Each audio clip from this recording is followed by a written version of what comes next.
Sahiwal police थाना हड़प्पा की बड़ी कार्रवाई। District police officer Sahiwal Faisal Shahzad की हिदायत पर साहिवाल पुलिस थाना हड़प्पा ने कामयाब कार्रवाई करते हुए हड़प्पा टोल प्लाजा से दौरान नाकाबंदी चेकिंग कार होंडा सिविक से असलहा की खेप बरामद कर ली। SHO थाना हड़प्पा सब इंस्पेक्टर जैद अंजुम ने अपनी टीम के हमरा कार्रवाई करते हुए असलहा स्मगलर मोहम्मद हसीब और मोहम्मद मुदस्सिर सकनाए रहीमिया खान को असलहा स्मगलिंग करते हुए गिरफ्तार कर लिया।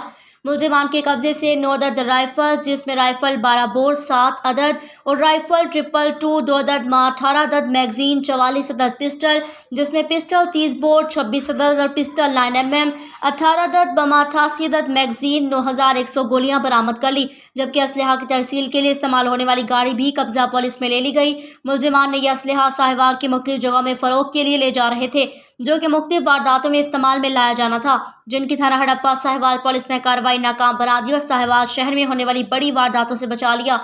मुलजिमान से बड़े इंकशाफात की तवक्का, तफ्तीश जारी। Ahmed Hasan, division Sahiwal news.